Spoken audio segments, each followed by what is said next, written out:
Hey, from New Jersey, it's the SNL Nerds, the show where two comics from New Jersey nerd out about Saturday Night Live. I'm your co-host, Darren Patterson. And I'm your co-host, John Trumbull. John Trumbull, how are you, sir? That was interesting. You put a little different spin. Yeah.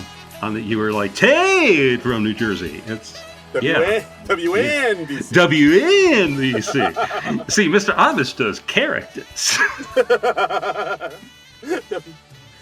That's a joke. I'm sure only like Gen Xers like us would get. Like, yeah, I guess so. Has the Private Parts movie fallen by the wayside a bit? It probably has. I think so. It's like one of those movies that may be like of its time. I'm positive, like younger folks have no idea about the Private Parts movie, or even like the personality Howard Stern was before. Before the America's Got Talent and the ready for prime time Howard Stern. But like now he's like a more mellow, more reputable person. If you were around in the 80s or 90s and you saw that Howard Stern, like the outrageous shock jock, who, talked about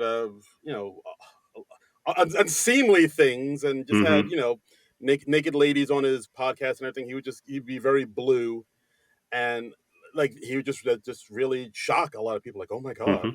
And like, he's kind of started the whole shock jock phase that was going on in the 90s. Yeah, or at least that generation of it. Yeah, I mean, he took it further, and like the Opie and Anthony's and Bubba the Love Sponges and whatnot like that. Yeah, there was I think people forget, there was a time where like radio DJs were kind of a big deal. And it was still the pre-satellite radio days. And the entertainment landscape wasn't as fractured as it was today. And and then Howard Stern wrote his biography, Private Parts. A few years later, they turned it into a movie. It was like Paul Giamatti's big breakthrough role. And I mean, Giamatti's just been killing it ever since. I actually rewatched Sideways not too long ago. And that was a fun movie to revisit. Sideways. Yeah. That sounds a little Bill Burrish. That sounded very Bill Burrish. I was like, what is he doing there? What's? I was going for Giamatti and I came out Burr. Oh, well. I mean, impressions, they're a minefield. I mean, obviously our impressions are flawless every time out. Oh, perfect like a diamond. Perfect like a diamond. But actually, before we start talking about the newest episode of SNL, we're gonna go off on a little tangent because you, good sir, had just recently seen the new TV show sensation that's sweeping the nation, Severance, lately. Yes, I just on impulse I started on Severance like a couple days ago, and so I marathoned, I binged it all, and I'm not a big TV binge guy. I usually like watching stuff week to week, like the old that I am. But maybe it's because I'm starting a new job this week, and so what better time than to watch Severance than when you're about to start a new job?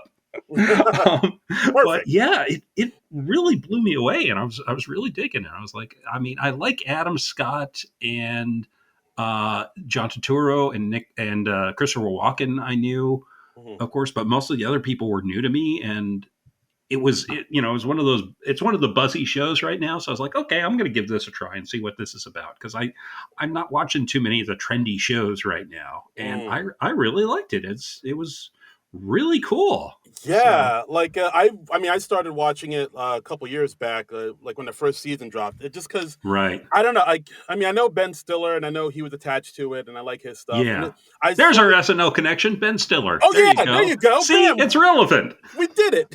Yay! And like I saw the trailers, and I was like, oh, this looks interesting. And then I watched it, and then I was hooked. I mean, first of all, it's shot beautifully. Like, there's so many gorgeous looking shots in it. I like the fact that it's mostly filmed in either New York, upstate New York, or New Jersey, which is always fun.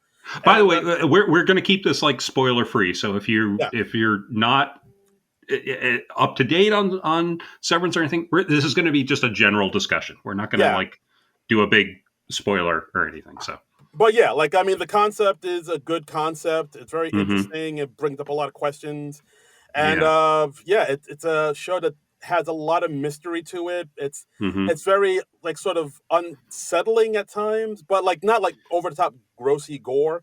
It's just there's just so many scenes Except where when they're going into people's brains. yeah, except for that, but Yeah, even that's kind of because like clean. It's not even like bloody or anything. yeah. So, like, if the premise of the show, if you don't know, it's that there's this big company called Lumen, and they have this segment of people who work for them, and they agree to have their brains, like a chip put into their brains, so that their work lives and their outside of work lives are completely separate. Right. So when you're at work, all you know is your work and your workspace. You don't know anything about the Right, outside world, including your right. friends, your family, your past, or anything like that. Right. So, like, when they go into work, there are people who don't know that they're married. They don't know.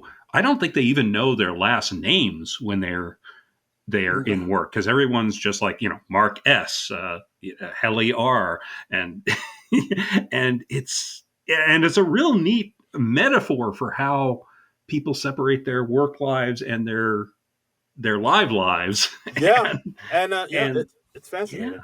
yeah, and if you've ever worked in any sort of office job, I'm sure you can find something to identify with, because they nail like all the things like, hey, sorry we can't give you a raise, but hey, we're having a waffle party, and it's like, well, Yeah. I'd rather have a raise. I'd rather you just give me the money you spent on that, and I choose how to spend it. Yeah, exactly. And they bring up a lot of questions too, a lot of ethical questions, like Hmm. because like the fact that if you're two separate people, like you have your outside self, your Right, outie, and your inside self, innie, you are in fact creating a whole nother person, and like so right. that person you created, do they have rights? Do they and like have any say they in? get into the whole body autonomy issues, and it's fascinating. And like you know so little about the company that's running this place, Right? Yeah, because like and yeah, it's very mysterious. It's if you're a fan of The Prisoner, that 60s show with Patrick McGowan, it reminded me about the Prisoner in a lot of ways. Yeah, because like there is a thing about like they try to figure out what the company actually does, Hmm. and then they kind of go into how the company just has like a lot of money and a lot of influence in the Yeah. town, and it seems like the people that work at the company all they have like another agenda. They're almost like a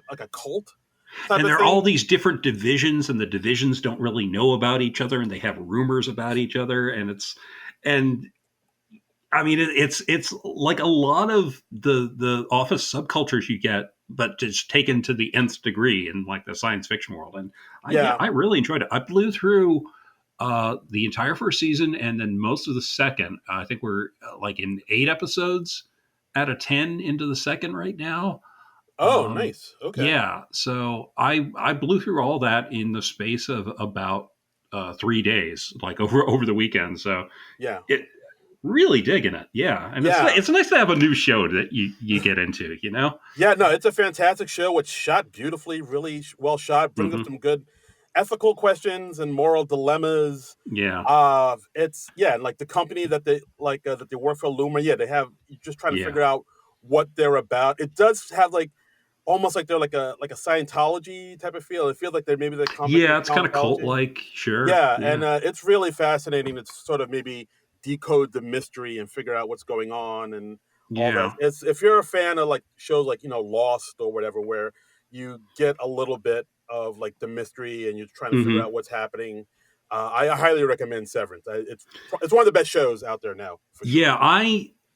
I'm very wary of like the big mystery shows. Like, I never got into Lost in a big way, because it's like I'm never sure if they're going to pay off, Yeah, because I think what the thing with Lost is, I think even they admitted they were kind of yeah, at one point they were kind of making it up as they went they along, were and kind of vamping, and you can kind of tell when a show is vamping. yeah. And Severance doesn't seem to be doing that. I feel like the writers do know where they're going with it, and I think they know what's going on. And I I don't think they're doing weirdness just for the sake of weirdness.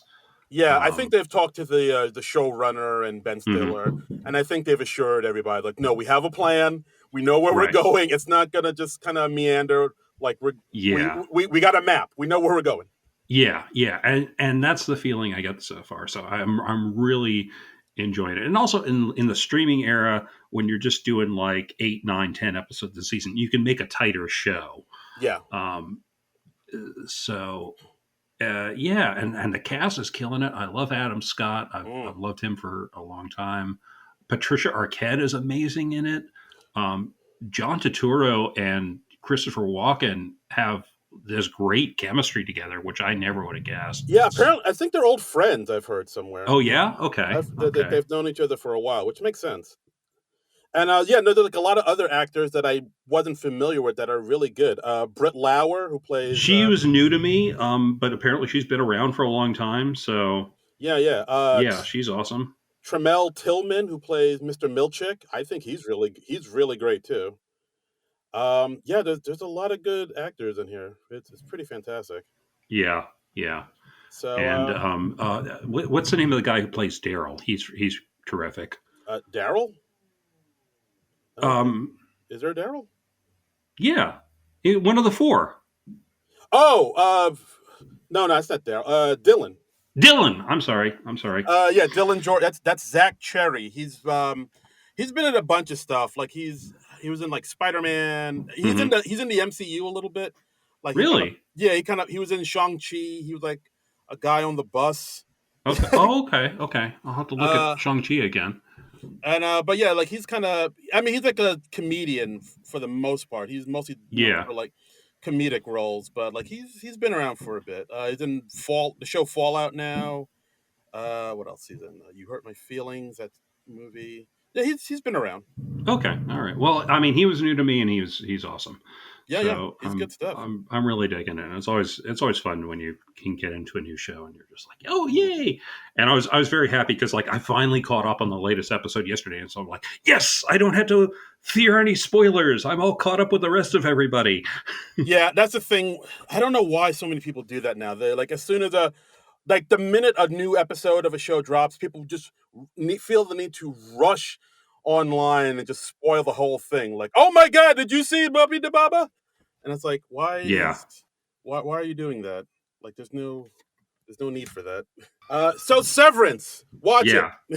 Yeah, it's check it out. It's awesome. It's on Apple TV, and I really enjoyed it. And yeah, I'm trying to, I'm like feeling out all my friends right now. It's like, hey, are you watching this? Can we talk about it?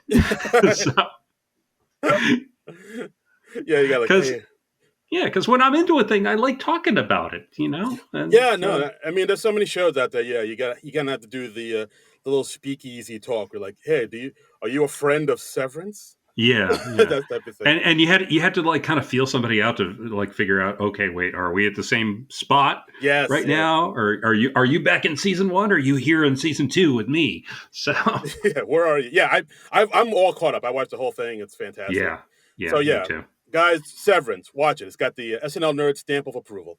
Yes, and you'll see that on all the Blu-rays that'll be coming out. Yeah, they'll have that special sticker with both of us giving a thumbs up. That's how you know it's official. Right. And should we talk about SNL at some point? This is still nominally an SNL podcast, right? Oh yeah, that's right. That's what we do. We talk about Saturday Night Live. So yeah, let's do it. Latest episode, hosted by Lady Gaga. Gaga. Stephanie Joanne Angelina Germanata, aka Lady Gaga. Right. So this is season 50, episode 15. This aired on March the 8th, 2025. So, what do we think of this? I mean, we weren't terribly impressed with last week's episode with Shane Gillis. Do we think this was an improvement? I definitely think this was an improvement. I do too. I definitely thought this episode was a big improvement over last week's. It was a lot more sillier, a lot more fun. It had like a great vibe throughout it. You can tell the cast was having a good time. I thought the sketches were better. This is overall a big improvement over last week's. Yes, I agree. So okay, so let's go into it. Cold open, bam. Cold open. Give me a second, just finishing a note. Okay. Cold open. This is labeled on YouTube as Trump, Musk, and Rubio meeting cold open. Because apparently there was a shouting match between Marco Rubio and Leon Scum this week. That's what we're calling this guy now. Yes. Leon Scum. Thank you, Scott. Thanks, Scott. and so they have, I don't know if this is what was supposed to happen in life or it's just happening in the sketch. Trump is like trying to broker peace between the two, which doesn't seem like a very Trump thing to do. Yeah, peace. He doesn't know the meaning of the word. No. So we got James Austin Johnson as Trump. We got Marcelo as Marco Rubio. And we got a certain Canadian cast member playing Leon Scum. Yeah. So, I mean, at the beginning, of course, I actually like these cold opens better where they have Trump sort of bouncing off of somebody instead of what they used to do, where it's just him rattling off his word salad nonsense. I think it works better when you have somebody sort of balance his insanity out a little bit. Yeah, look, I mean, James Austin Johnson does an incredible Trump impression, but I read something recently that really made me think, which was like, yeah, he nails like his scattered train of thought and how he just bounces from one topic to another and it doesn't really make sense. And he of course insists it's like proof of his genius. And he's like, oh no, it's the weave. And, but the thing that the impression misses, or maybe the writing misses, or maybe a little of both, is he doesn't have Trump's. He has Trump's scattered a train of thought, and he has his arrogance and all that, but he doesn't have the cruelty. The cruelty and just the sheer malice of the guy, and I wish SNL was like going at him harder.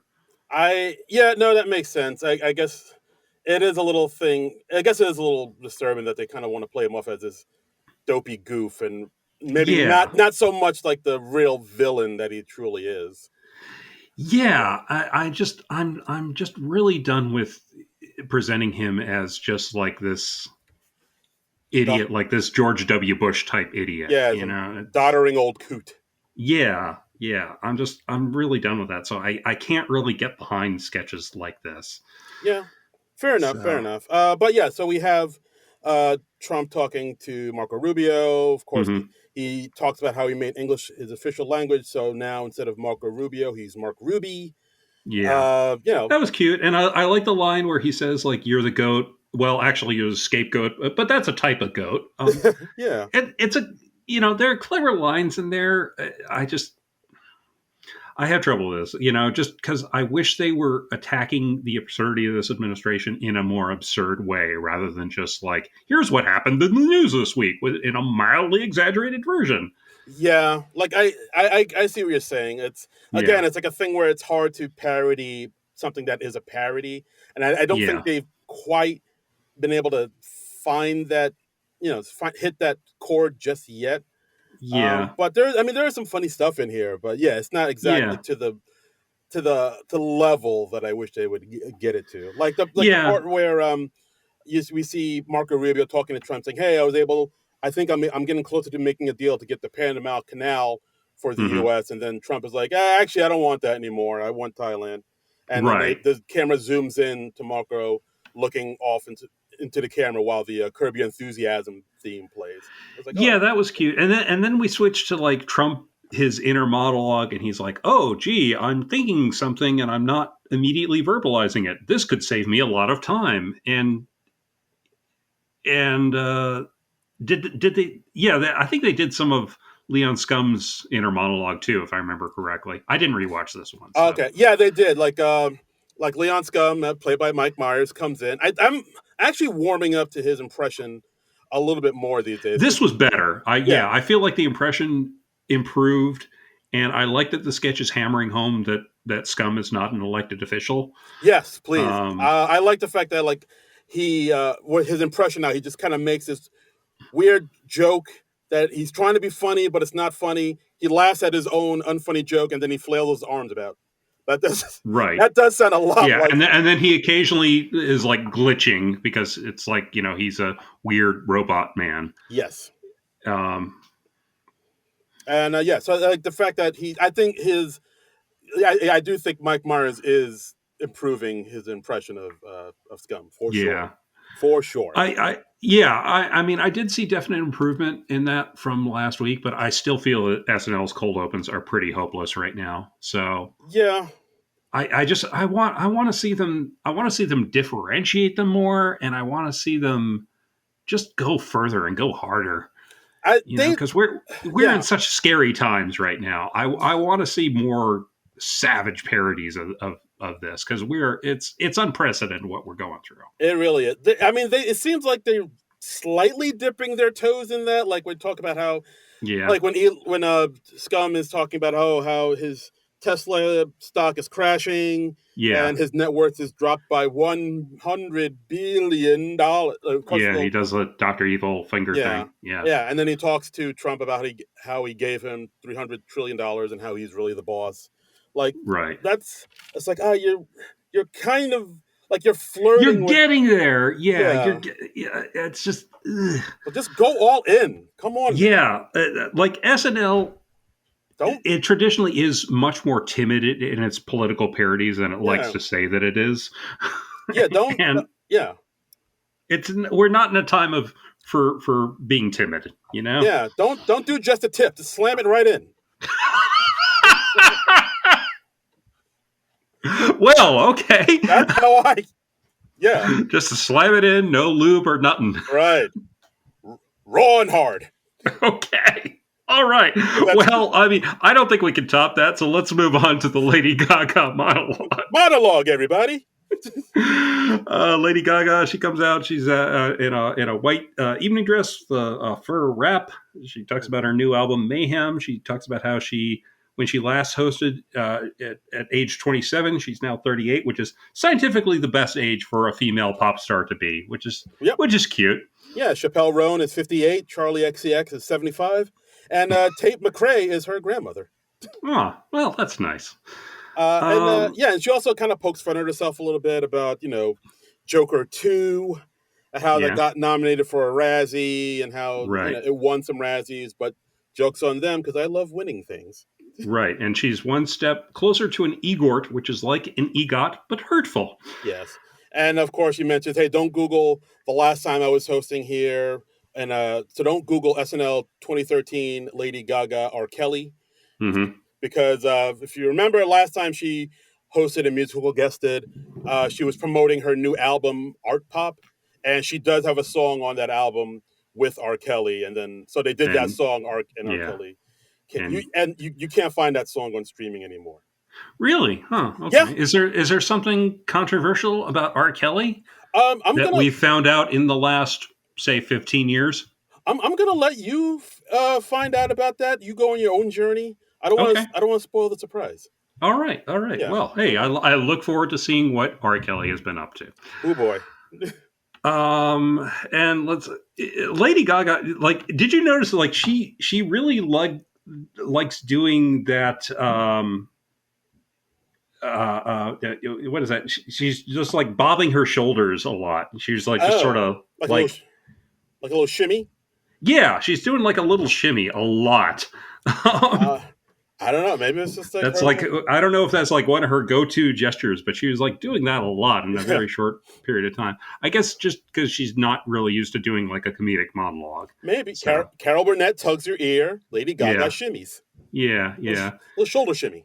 and she talks about how she got engaged and how her fiance is apparently works in cancer research, and she was like literally smoking a cigarette when her mom was phoning her to set him up with her. So Yeah, but like now she doesn't really smoke that much anymore. She only smokes when she's drunk. Cut to someone giving her a cigarette to take a puff. right, and at the end of the monologue, she promises not to do Joker 3, and I'm just like, lady, no one is doing Joker 3. I don't think Joker 3 was an option for you. Yeah. I was like, oh, is that on the table? That was not an option. Nobody was asking for Joker 3. I don't think anyone was really asking for Joker 2, which is why that movie flopped. Yeah, like I actually saw that movie in the theater. Did you? I did. How was it? I saw what Todd Phillips was trying to do, Okay. He took a lot of big swings in that one. I see what he was trying to do, but it Because didn't. I thought the first one was pretty pointless. Because I was Uh, like, I've seen Taxi Driver, I've seen The King of Comedy, so I've essentially already seen this Joker movie that Todd Phillips is doing, yeah, and those are both much better than this movie is. yeah. This one takes a lot of big swings. If you didn't like the first one, I don't think you'll like the second one. Even No, if you, I watched the trailer for the second one, and I was like, yeah, pass. yeah, even if you like the first one, you probably won't, because they do. Yeah. I won't give it away, but they do Oh, something. I know they did a musical. Yeah, they did So that, but they also do something where if you like the first one, they really challenge.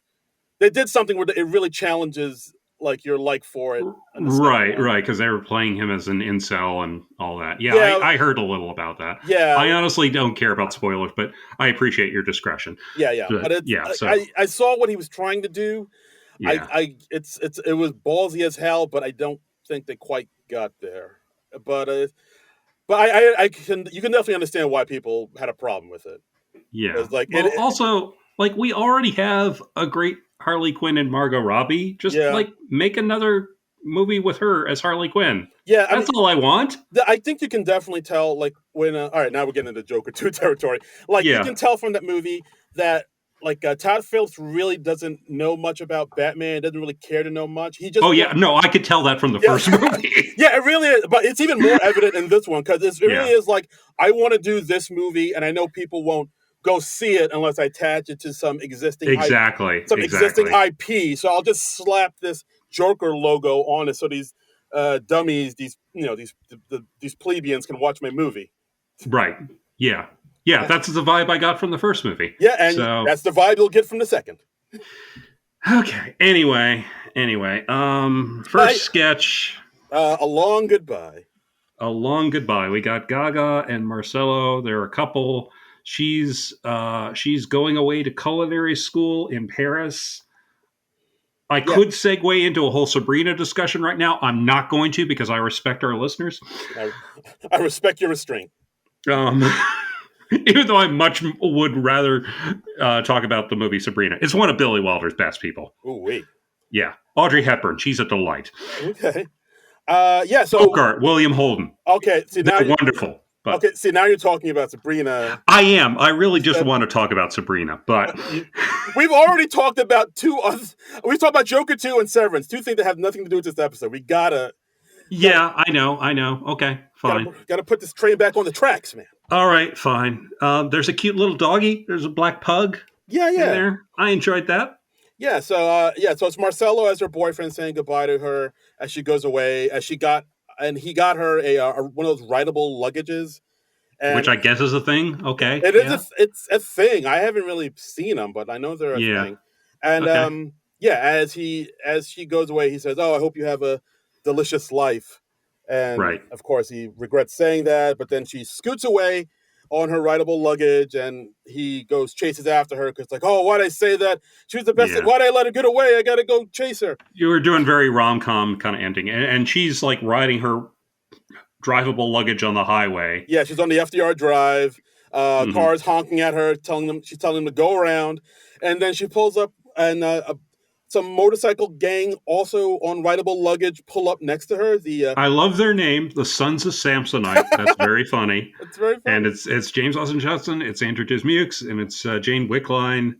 And they're like, "Oh yeah, we've been riding for 3 years. We go from New Jersey all the way to New York," which is cute. Marcelo's following on his own rideable luggage, and then he runs out of power. But then his dog comes along on his own scooter. So now we started with a sketch with a real dog, and now we've got a fake dog. Yeah. Um, Already we're being lied to. we really are. We really are. I'm just like, don't tease me with a real dog, and then just give me a fake dog Yeah. later. What the hell, SNL? God. So Marcelo gets on the dog's, backup rideable luggage, and then we Hmm. cut to a scene of Lady Gaga riding actually riding the luggage through like the backstage of Right. SNL, which Yeah. that kind of Like, surprised me. I was like, oh, yeah, you don't usually see that unless Yeah, yeah. Unless they're doing like something in a host segment or doing during the monologue or something.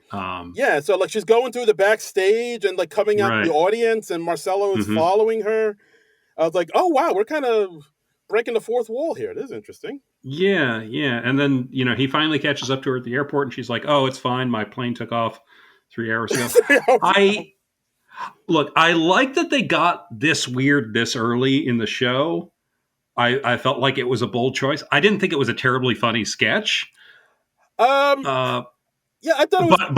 but Yeah, I would rather them get really weird really early than not. But this is like a 10-1 sketch. yeah, I was actually really surprised they went this silly this early.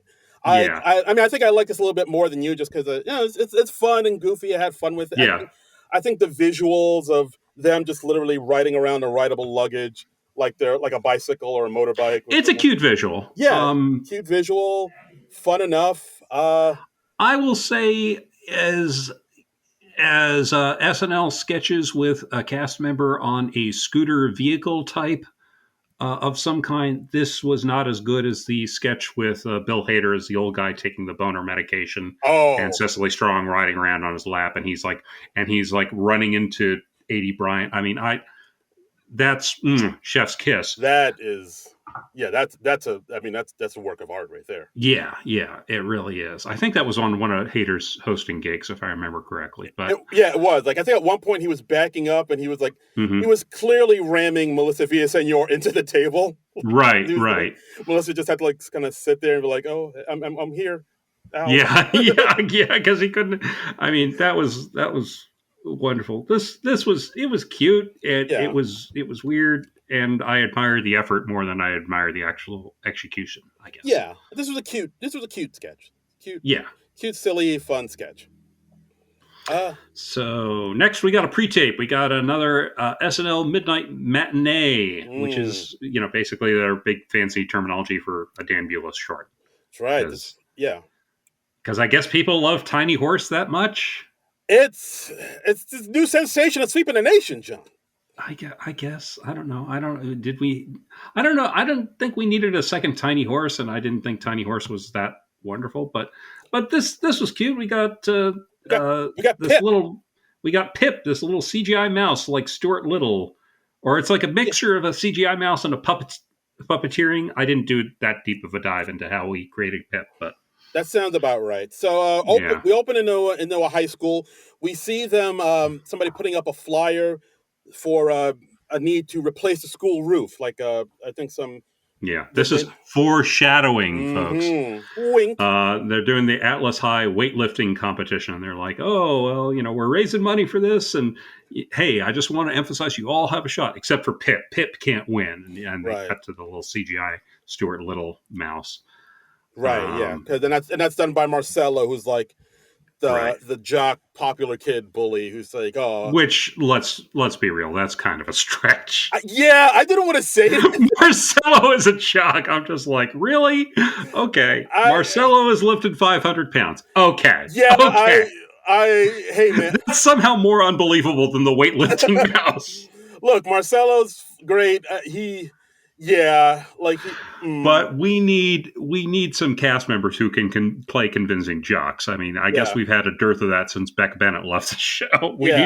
We need a good burly cast member. And Shane Gillis isn't here, so we got Shane Gillis is. I mean, why didn't we have Keenan as the mean jock or something? Because Keenan's at least a stouter guy. yeah. You really got to suspend disbelief here. It's Yeah. theater of the mind. This thing. And like later on, we've got Chloe lifting 250 pounds, and I'm like, wait, is Chloe supposed to be doping? What's going Yeah, on? is everyone on the juice? Yeah, I don't know. I was just like, look, a lot of the current SNL cast, like a stiff breeze, could knock them over. Yeah, we're not. It ain't Muscle Beach here. They're whisper thin people on this show right now. Exactly. This is not a lot of beefcake.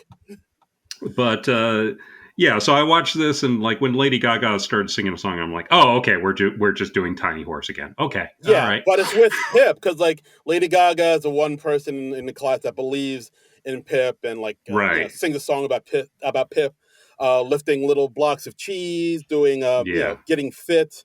We get a little starts at 1 ounce, moves up to 2 ounces. Yeah, and then it's the date of big weightlifting competition. All the other students lift weights. Marcelo lifts 500 pounds, which again is all right. I'll go along with this premise. Yeah, I mean, okay, if you say so, Sketch. All right, fine. And don't buy it for a freaking second, but okay, fine. He's popular. Yeah. I get it. And I did like the line where, because Sarah Sherman plays his girlfriend in it, and as he's lifting the weight, she's like, "Yeah, that's my high school boyfriend." Sarah is surprisingly good at playing vapid bimbos. Yeah, she's found a lane.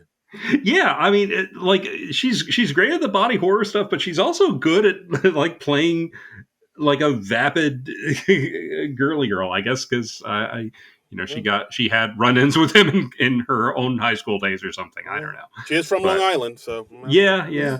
And then in the middle of the weightlifting competition, the roof collapses, and they're trying to lift it off Marcelo and everybody, and they're like, "Oh no, the roof is 2 ounces too heavy."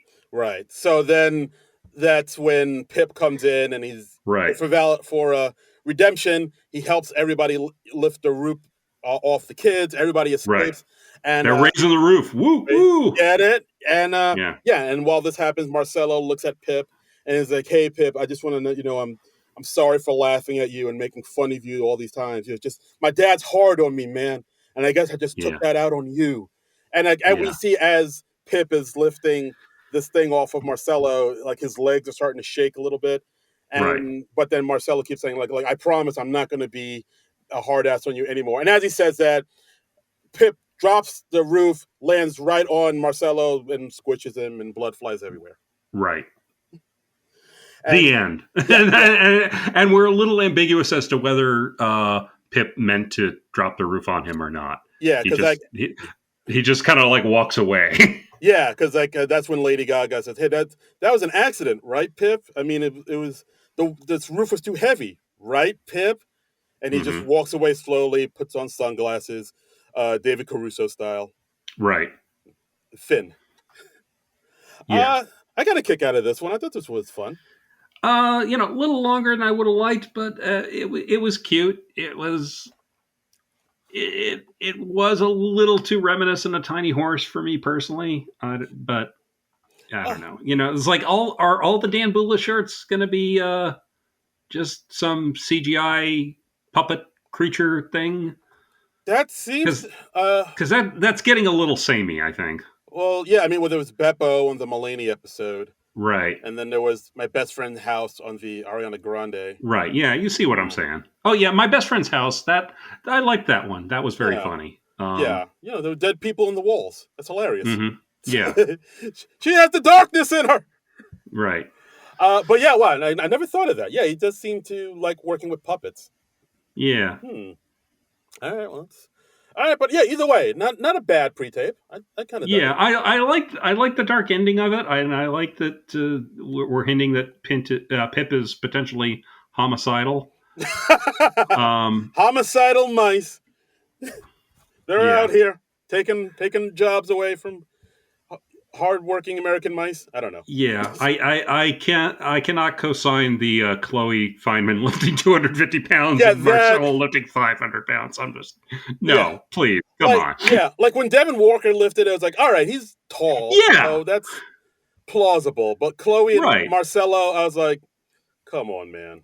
Yeah, come on. I don't buy it. Come on, brother. I don't buy it. We're doing this right now. Come on, man. Yeah, come on, man. Next up, Wonderful Tonight.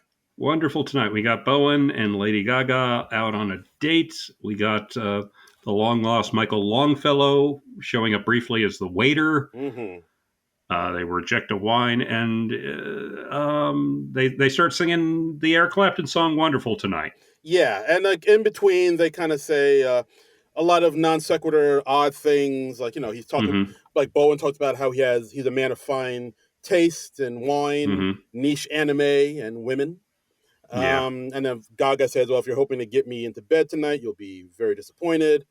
And it's like, I'll sleep with you, but you'll be disappointed about it because I'm not very good at it. Very good at it. So it's like, so it's kind of the game where they sing and then make these non sequitur. It kind of reminds me of, what was it, that sketch with like Sudeikis and like Bill Hader and Forte, and like they would sing like Mr. Big to Be With You, and then they have all these. Oh yeah. It kind of reminded me of something like that.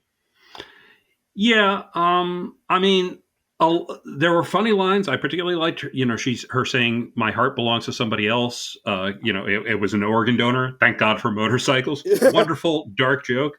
And I loved Bowen's line. He says, "I recently came into some money. There were no tissues nearby, and I had to blast it somewhere." I was like, Jesus, how did they get that one in?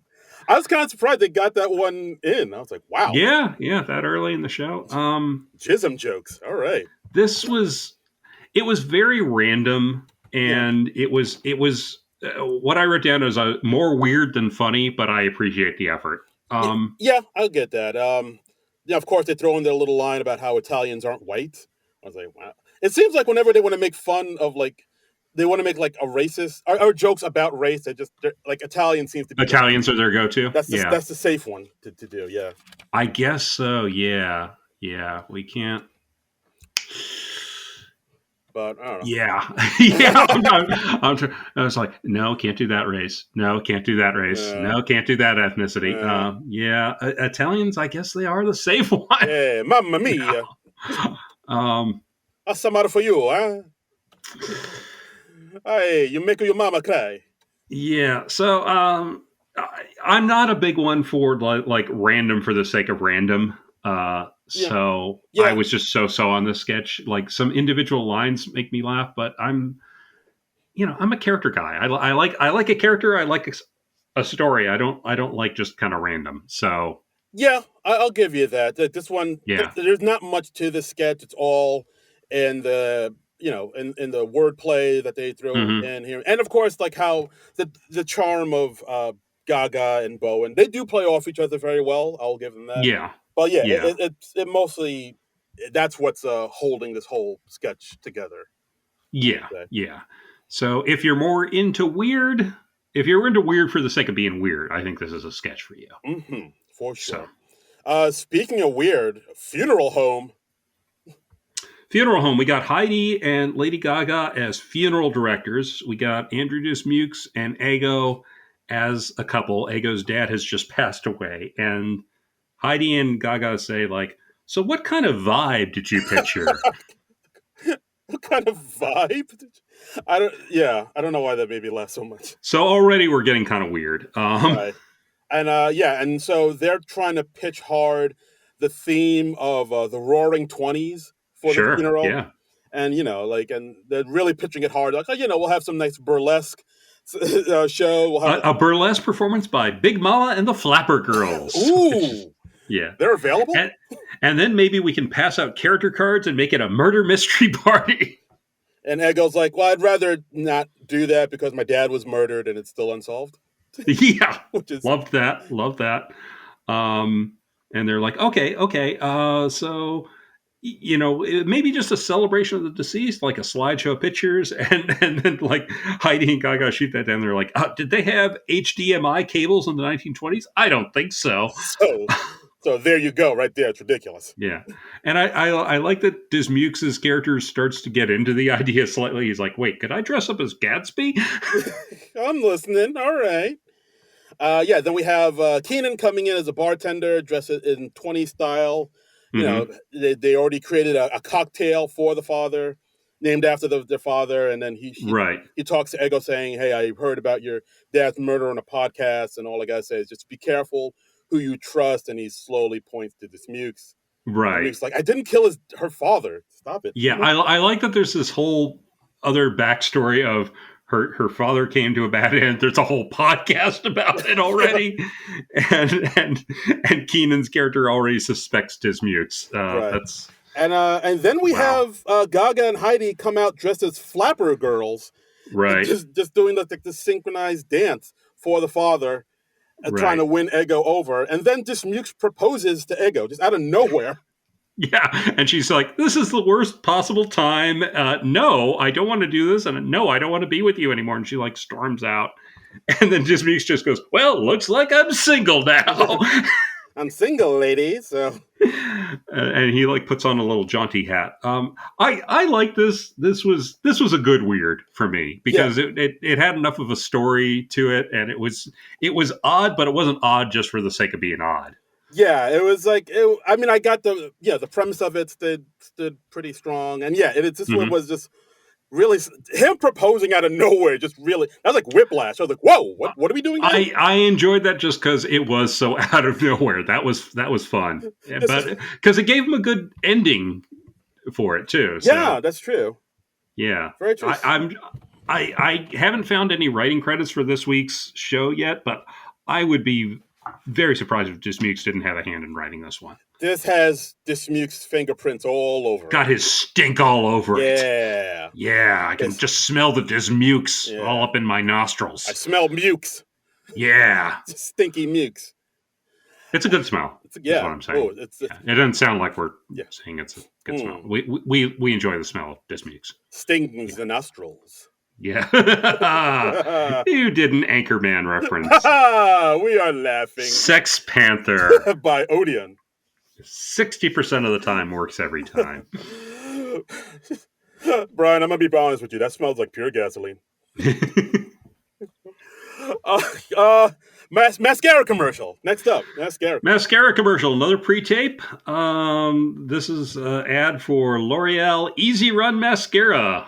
Yes, because good mascara never runs when you cry for the ladies, but sometimes you kind of want your mascara to run, for attention. So, right. So this is that is Easy Run Mascara. It's a way of letting the world know that yes, I have been crying, and no, I'm not okay. Yes, and as they go into more detail, they say it's really, really low quality mascara and also a little printer ink. That was a funny line. And I liked how Ashley Padilla's character, she's crying and she's laughing too, just for that extra maniacal touch. Yeah, that's wow. Ashley, she's still not getting like super big parts, but she's killing it lately. Yeah, she's on the steady climb up. Like, she'll get there. She'll get there. I have nothing but confidence in Ashley Padilla. Yes, being like a long-lasting cast member. I believe in Ashley Padilla. Yeah. But then I thought the same thing about Chloe Trost. So what the fuck do I know? Why'd you have to say that? Yes, I'm still salty about Chloe Trost, Lorne. Oh, wow. Catch me outside, Lorne. How about hashtag justice for Chloe Trost. Mm-hmm. But yeah, I mean, as far as this pre-tape, I think it's a great pre-tape. Nice short. Joke gets in and out. Barely. Funny idea. Yeah. It says things like, hey, funerals are for everybody, but why should the widow get all the attention? Yeah. And a good showcase. They get almost all the female cast members in there, I believe. So I think Sarah is the only one that's not in this one. She was just like, if they're like eyeballs like flowing out of my sockets, I'll do it. If it's just mascara, I don't know. Don't use half measure. So I mean, what's the horrific thing that's happening to me in this? No, what? Just mascara running? Okay, fine. You gals have fun. My eyes aren't bleeding mascara. Then what's the point? What's the point? Guys, I'm in this other sketch this week where I have actual blood coming out of my mouth. We'll get there. Priorities. But yeah, great pre-tape. I really dug this one. Absolutely. Yeah, I enjoyed this. Okay. And so we're up to our musical guest, a Lady Gaga. Gaga. Gaga, yes. And she has 2 songs off her new album that came out this week, Mayhem. Yeah. First song, Abracadabra, which is not a cover of the Steve Miller Band song. So she does not want to reach out and grab you. No, she doesn't want to reach out. She doesn't want to do that at all. Strange. Okay. And the second song, Killa, which which is spelled with an AH, not an ER. Like Ghostface Killa. Yeah. For all the hip hop heads out there. Right. Great performances, I thought, both of them. I really dug them both. Great performances. I just, it's my usual complaint of that the SNL musical guest, it's now like this big multimedia presentation, big ass production number, and I'm sick of it. And once again, I blame Kanye, because we learned this from the music special. Like, Kanye's the one who started this all, and now everybody wants to do it. So just one more horrible thing to blame Kanye for. Yeah, add it to the list. Add it to the list. Add it to the list. I mean, on the big list of Kanye offenses, this is probably a relatively minor one. Just below Nazi. But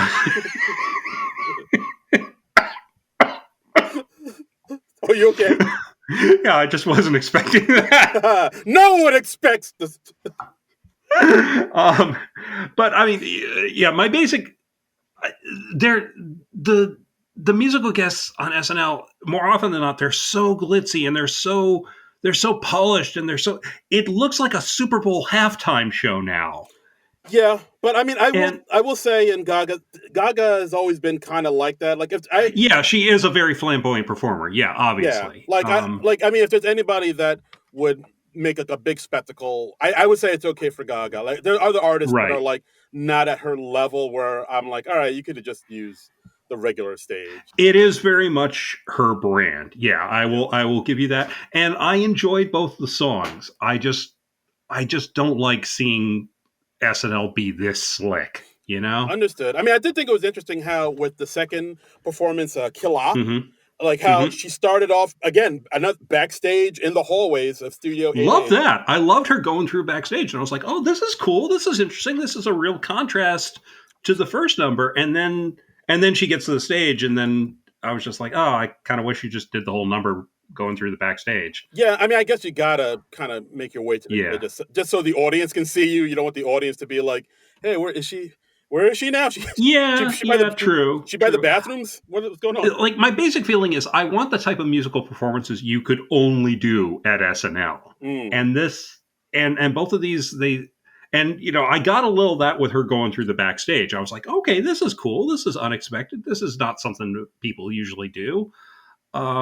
But then it just turned into like kind of a typical thing that you do at a concert or something like that. And I mean, look, the audience loved it. There was like a ton of applause, especially after Abracadabra. So, obviously the studio was packed with hardcore Lady Gaga fans. Yeah, no. And they were getting what they came there to see. So yeah, for sure. But yeah, either way, I enjoyed both performances. I thought they were both pretty strong, and I got a kick out of them. I thought they were great. Okay. All right. Yeah. I think I like the second one a little more, just because I like the going through the backstage thing, and it wasn't as slick. Fair enough. I mean, I liked like when they got down on the floor in the hallway and they're doing like a sort of a synchronized dance, and it looked like it was just shot with a security cam. Yeah, that was kind of cool. Rock. Yeah, that was cool, and I was like, I could have gone for a whole number of this, but yeah, I was like, oh, I don't think I've ever seen anything like that before. That's pretty neat. Yeah. But both performances pretty good. Yeah, I mean, she's a hell of a performer. She's a hell of a musician. She writes her own stuff, right? I believe so. Yeah, I think she's a whole package. She's writes, dances, sings the whole Megillah. Right. So the whole Megillah gorilla. Yes, the whole kit and caboodle. Right. So yeah, this Lady Gaga, she's got a future in music, I'd say. It's amazing to me when I think about, like, she's been around for quite a while already, because she broke in like 2008 or something like that. Probably early. I mean, I know the first song I remember hers was that Just Dance, and I don't think I became conscious of her until Poker Face, which I think that was her next single after that. Yeah, but that was somewhere around 2008, 2009, and it does, and those years don't seem that long ago to me. But then I look at like a calendar, and I'm like, oh right, yes, that was quite some time ago. Yeah, like her first album came out. Yeah, what was it? August 2008, and that's the one that had Just Dance, Poker Face, Paparazzi. Yeah, that's when she really exploded. But even she said, I'm 38 now. It is weird to think of her as like this sort of elder pop star now. Right. But it is. But yeah, she still got it. She still got the kind of like what Madonna was in the early 2000s, I guess. Yeah, I would say so. Yeah, but she still got it. She got the moves like Jagger, as the kids say. Mm-hmm. But I don't think the kids are saying that anymore. I'm trying to bring it back. Okay. Remember, we all liked that moves like Jagger song, kids. That was neat. Had to whistle. I never thought that was a particularly good song, but okay. I remember being a popular song. I'll give you that. All right, that's what good popular tomato, whatever. That's what I don't like that. What's the name of that lead singer from the? Adam Levine. Yeah, I don't care for him. Yeah, he's a bit. I don't know. He's a bit much. He's a lot. He's a bit. He really likes himself. Yeah. Too much. Yeah. But yeah. Anyway, Lady Gaga. He's no Lady Gaga. Is what I'm saying. He's no Lady Gaga. He will not put on a purple dress and dance on the floor of Studio 8H. He won't go to those. No. He won't do a costume change mid-song. Maybe he would. I don't know. I don't know a great deal about Adam Devine. Yeah, I don't know. I just he had some songs I didn't like, and then he went on to do The Voice, and then I lost track of them. Yeah, that's and he has a lot of tattoos, I think. He does, and he likes to pose in the camera a lot, and like he takes his shirt off a lot. Yeah, too often. For my money. Exactly. Yeah. I feel I'm in the camp of how you should be ashamed of your body just a little bit. Stay clothed at all times. Like I want collars up to your earlobes. Mm-hmm. I want like a hoodie over your face. I want it pulled tight as possible so I just basically want to see your eyes. Yes. That's it. That's all I want to see. Basically dress up like Kenny from South Park. That's how we want. Right. That's how we want it. Or a Victorian sensibility where we are just covering ourselves up from head to toe. Yes. No one wants to see what you're working with. No. No, I really don't. Shame. Yes, exactly. The shame lady from Game of Thrones had the right idea. Yes. Shout out to Hannah Waddingham. Hannah Waddingham of later Ted Lasso fame. Yeah. She was also the shame lady. Yeah, and the Lady of the Lake in Spamalot. Oh, I believe she was the original Lady of the Lake in Spamalot. She's just been kicking ass for a long time. Hannah Waddingham is awesome. Yeah, like I know she has like a huge history in Broadway and sings and stuff. Mm-hmm. But like I guess over here in the States, we kind of, she got on our radar after Ted Lasso, and then everybody was like, "Oh, she was in Game of Thrones." Oh, she's been awesome for a long, long time. Yeah. Yes. Oh, I hope the fourth season of Ted Lasso. I hope that works out well. Fingers crossed, everybody. Fingers crossed. I just hope they're not. I hope they're not going to the well too far. We'll see. But, we'll see. Anyway, weekend update. Weekend update. Colin Jones. Michael Che. Hey. Those two, they've been doing it for what, like 10 years now? I think 10 years. It's been a decade. It's been a minute. It's been a lot. Wow, that's incredible to me. But I thought this weekend up was again a huge improvement over last week. Jokes in general were better. Talking about how Elon's SpaceX exploded minutes after. I'm sorry, who? Do you mean Leon Scum? You know what? I'm so sorry. I miswrote that. Yes. Yeah. Leon Scum's SpaceX exploded minutes after takeoff, which is how he ended up with all those kids. Am I right? Yeah. Man. Get them. Premature ejaculation. Yeah. Yes. I did get a huge laugh out of Colin's joke about how men with stronger sperm live longer than men with weaker sperm. So you know what that means. Dick Van Dyke busts rockets. Yeah. Jesus Christ. Yeah. Wow. That was good. I like the joke about American sketch comedy jobs being stolen by filthy Canadians, and they just put up a pic of Mike Myers. Yes. That was cute. I like that one. We had a couple. I had to mention the joke about labia puff. Wow. Was the original name for Honey Smacks. A lot of genital humor. Tonight. Yeah. Like I know I sometimes like to, come off as like more high-minded when it comes to my comedy, but labia puffs is and Honey Smack. That's a fucking. I will laugh at that like no other. That's a good one. I'm still trying to wrap my mind around you being high-minded. Okay, all right. Wow. I'll go with this premise. Wow. All right. I'll go with this premise. It's a little like Chloe Feynman lifting 250 pounds, but okay, wow, sure. Okay, all right. Fine. I'll go along with this. Fine. Yeah. Fine. Tell us more about how high-minded you are. Jonathan, I prefer my comedy a little bit more. Again, not my name. I prefer my comedy a little bit more, more highbrow. I prefer the comedy musings of Sir John Gielgud. Excuse me, Mr. Patterson, you dropped your monocle, sir. Good heavens. Yes. And your cigarette lighter. It seems a little pinched. Yes. Would you like a fresh one, sir? Indeed, indubitably. Yes. Let me get my hanky and I'll just hand that over to you. Yes. Whilst I read the New Yorker. Yes, with the pinky extended. Quite so. Capital, old man, capital. No, chap. And scene. So anyway, we had Keenan as Kendrick Perkins on the 2025 NBA playoffs. Kendrick Perkins, somebody I wasn't familiar with because I don't do the sports. Nope. But, yep. But apparently he's a former basketball player turned ESPN sports commentator. Oh, well, that's nice for him. Yeah, good for him. All right. That's good.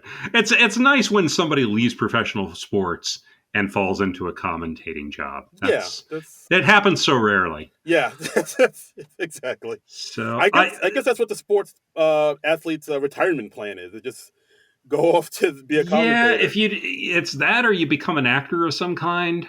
Yeah, or you invest in Bitcoin or some bullshit. Or you do every commercial on earth like Shaquille O'Neal. Yes, go to the general and save some time. Is there anything that man won't advertise? No, him and Snoop. They'll just do whatever. Yeah, that's true. Like, have they done a commercial together?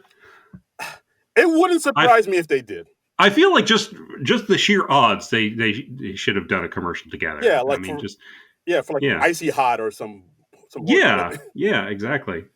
Keenan as Kendrick Perkins. It's kind of I thought this was cute enough, but it is kind of more the same with Keenan, where he just kind of does this over exaggerated character and I have never heard of Kendrick Perkins before. I don't think so. I have no idea if this is a good impression or not. But and I don't really know what he's talking about most of the time. So I liked the bit where he took off his fake beard and he started mopping his forehead. Yes. I thought that was a cute gag. Yeah, because he was because they were talking about Charles Barkley. I guess he has beef with Charles Barkley, and like, oh, that gets me so mad. And he takes off his fake beard and dabs his head with it. That was cute. That was cute. But aside from that, it's just a kind of a lot of Keenan word salad. Talk about the MVP race and how LeBron is 62 and wore the Tour de France. Just like a lot of, kind of gobbledygook nonsense that's just kind of fun. Again, this is like one of those characters that leans heavily on Keenan's charm. Yeah, that and your sports knowledge. And since I'm not a big one for Keenan anymore, and I'm not a sports person, I just took this as a few moments for myself. Yeah. My mind just kind of wandered during this. Did you just meditated or something? And... Yeah. I went to my happy place, and then I was like, oh, he took off the fake beard, and he's mopping his brow with it. That's nice. That's amusing. Yeah. But yeah. So, other than that, this is harmless. I did like how Colin called let me get that right. Leon Musk, the white Kanye. Leon Scum. Leon Scum. Jesus. Oh, I can't read my own. Can't read my own. We'll get it down. It's his preferred pronouns. Yes. Can't read my own handwriting. But how they called Leon Scum. Leon Scum. How they called just like we still call it Twitter. We still call him Leon Scum. Leon Scum. Yeah. Yeah. I liked how they called him the white Kanye. They got a big pop from the audience too. Yeah, that did. And so then we go to our second death segment. Lady Gaga's husband, Lord Gaga, is here. Yes, and, this is on YouTube as Mikey Day as Lord Gaga on his unwavering support for his wife, Lady Gaga. I love this concept. It was so wonderfully stupid. It's great. I like how they had to differentiate that this is Mikey Day. Don't get confused with the actual Lord Gaga. I don't know why they had to put that. yeah. It does say Mikey Day in the description, doesn't it? Yeah. Why do you have to put his name there? But I don't know. But yeah, then. Well, hey, I'm all for the cast members and the writers getting credit wherever they can. So we have Mikey Day come out dressed as Willy Wonka, and like. See, I was getting big Jebediah Atkinson energy from this, but. you know. Yes. But I just love the concept that the existence of a Lady Gaga implies the existence of a Lord Gaga. It's a good I concept. love that sort of twisted logic. That's great. Yes, and of course he talked about that's how she became Lady Gaga by marrying a lord. Like she Yeah. became royalty, and I was simply born this way. I see what you did there. Yeah, okay.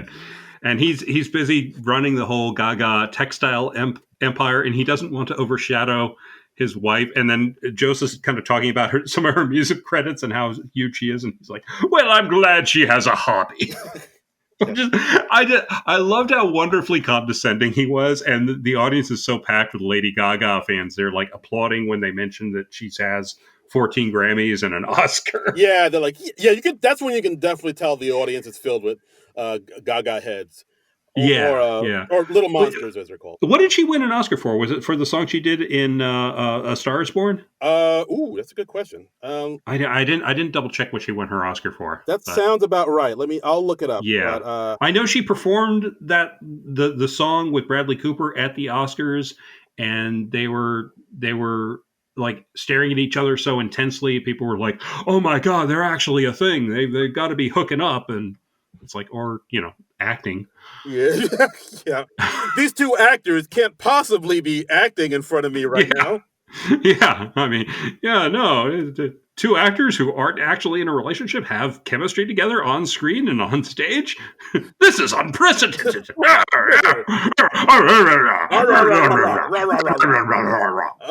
me see. All right. We're just barking seals, basically. Yeah, we basically are. See, and she looks like she definitely won a Grammy for Shallow. I don't see anything about an Oscar. I'm not talking about the Grammy. She's got 14 of them. If we look up all her Grammys, we're going to be here all day. Okay. I want to know about the Oscar, sir. Easy. Come back to me with the Oscar and nothing else. Good day, sir. Oh, great Scott. All right, yeah, she did win for Best Original Song for Shallow. Yes. There you go. See, that's what I thought, and you confirmed my suspicions. Yes. So that's all I wanted to know. All right. Thank you for your googling, sir. Thank you for your service. No worries. Yeah, and then so we basically get Lord Gaga dropping Lady Gaga songs in his speech, talking about referring to their 7 little kids as little monsters, and they don't have a bad romance. That's another one of her songs. I like what they're doing because they're making references I recognize. Yes, and I do like how they sort of wrapped it all up by with Colin correcting him, saying, "No, actually, she makes quite a bit of money doing this career of hers," and of course, that's when the Lord said, "Well, of course, she can't be making more money than me." Like, can you imagine that if a man who has a wife that makes more money than him?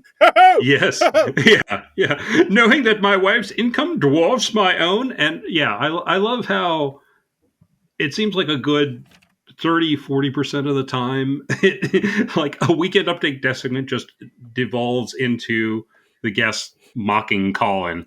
So yeah, I mean, God bless Colin. He seems to be all right with it. He's game for it, and I mean, I guess when you're, he's got to be a millionaire of some kind at this point. I'm sure he's from being on SNL for a decade, and I'm sure married to Scarlett Johansson. So if he did have a sense of humor about himself and let himself be teased, he'd be totally insufferable. Yeah, exactly. This just makes him sufferable. Yes.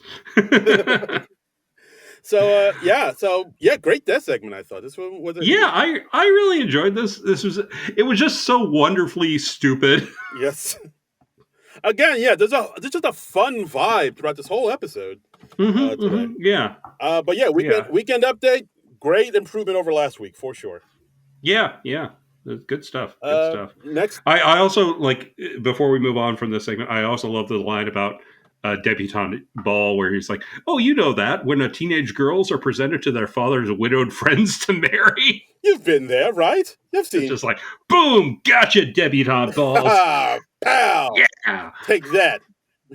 Take that, outdated gender stereotypes. Ha ha. Yeah, wow. That was something else. Next up, birthday at Friendly's.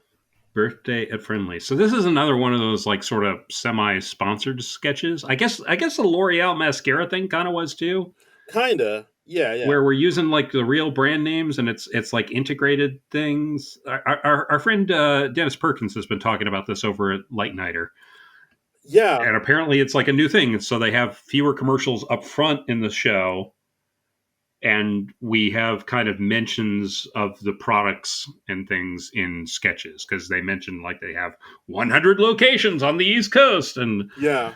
I retained that bit of information. I feel a little dirty now. Yeah. I mean, it's actually kind of surprising because, like, I know, like, Friendly's is a restaurant chain that it used to be kind of big in the 80s and 90s, but like now you don't see as many of them as you used to. Yeah, like at the beginning of the sketch, they say like, "Oh, are these still around?" And they're like, "Yes, they're still around." Yeah, and, what are you, an idiot? Yeah, yeah. So we got Heidi, Mikey, Bowen, and Dismukes. They're a group of friends. They're out, and they say that they lie and they say that it's Heidi's birthday, so that they can get the free little ice cream thing with the cone as a hat. Yeah, the little ice cream sundae. Yeah, and the employees at Friendly's are Keenan, Ego, Lady Gaga, and Sarah as the staff who have to sing the Friendly's birthday song. And I assume that's the real Friendly's birthday song. I haven't been in a Friendly's in ages. I probably haven't been inside of Friendly since I was like 12 or something, but I'll go along with it. Yeah, I guess we're due for a trip. Yeah. Your birthday's coming up. Let's go to Friendly's for your birthday. Yay! Ice cream. Yay! Yay! Yay! Yeah, but we got to go on my birthday because we can't lie because then they'll do things. Right. Yes. And yeah, so we go into it, and so like the employees say, "We've heard it's your birthday. Is that true?" Yeah. And they're very solemn. They're asking her to confirm that she's not lying. Yes, and of course she lies, saying, and for her friends, especially Bowen's like, "Yeah, just say it's your birthday," and she's turning 50. Yeah. I like that. I like that we went way higher with the age than we needed to. Yeah. And of course, I don't know how old Heidi Gardner is at this point. I guess she's still in her 30s. I would say probably. So she's been on the show for what, like 7-8 years at this point? Something like that, yeah. Yeah. So so Heidi reluctantly says, "Yeah, it's my birthday," and of course, there's a clap of thunder, and all the employees say, "Oh, so it shall be written, so it shall be done."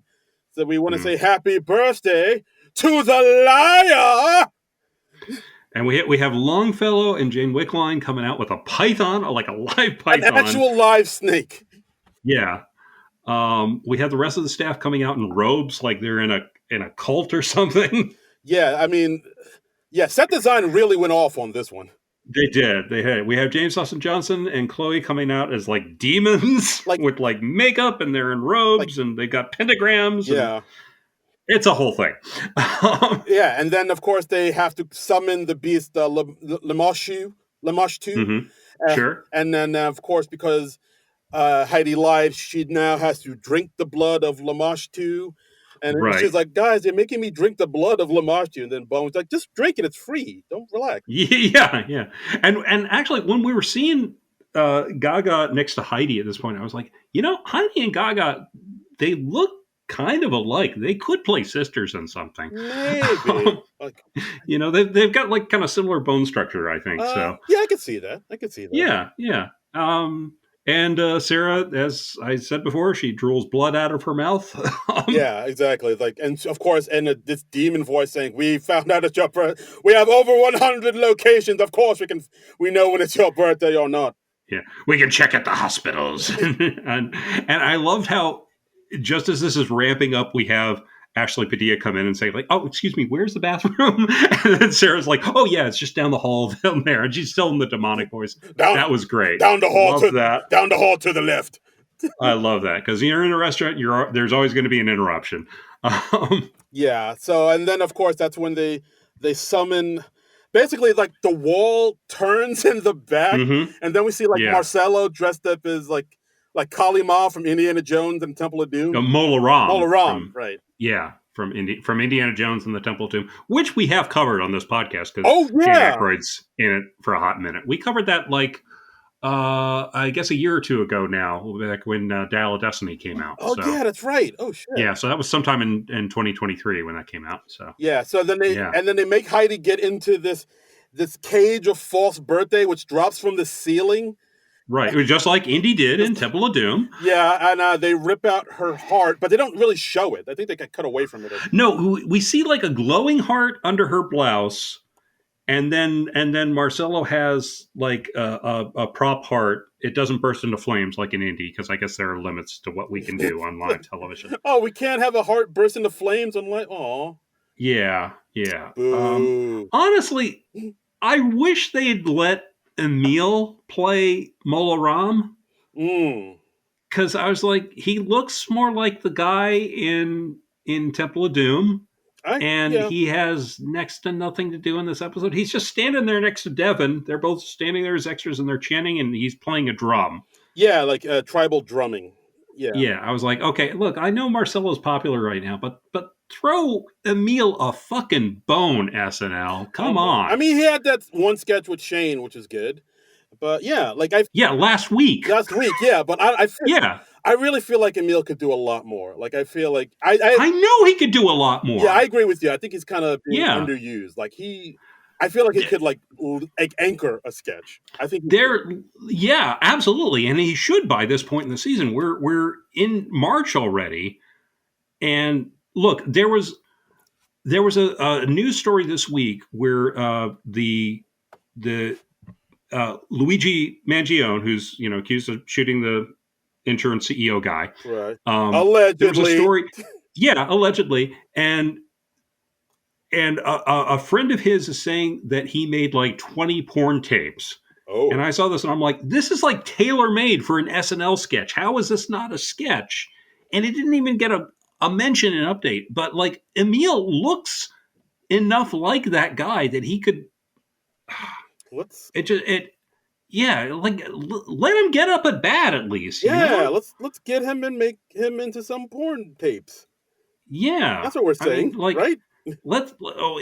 I'm just like, why is he still playing waiters this deep into the season? I don't know, man. I still have very little sense of what Emil is about and what he can do. Yeah, I mean, and I really want him to see him get like some more good showcases before the end of the season, because they are not serving him well, man. Yeah, I mean, Marcelo got a ton of screen time this episode. I would have liked to have seen some of those roles gone to. Like, I feel like Emil could have done what Marcelo does. Absolutely. Like Marcelo is already popular because of the whole Domingo thing. Mm-hmm. So I want to see Emil get some stuff. Like, give him a potential breakout thing. Justice for Emil. Justice for Emil. # Justice for Emil. Absolutely. So so at the end of this sketch, they pull out Heidi's heart and they they serve it up like an ice cream, ice cream sundae, put a little cone hat on it, and they're like, "Yay! Right. Oh, this is great." And they go, "They are friendly." Yeah. Yeah. I really like this. I wish it ended a little stronger. I didn't think the final gag was all that, but I mean, but I loved how wonderfully weird it got. Yeah, this was a wild one. This went places. I mean, this had some of the energy of the Diner Lobster sketches, where they just do like the big extravagant production with like moving parts in the set and everybody coming on in costumes. I mean, that's just fun, and I think SNL is like, oh, we can do this. We know how to do this. Let's do this for fun. Yeah, absolutely. I'm going back and forth between this and what's the other one? The funeral home is my sketch of the night. Ooh, interesting. I don't know.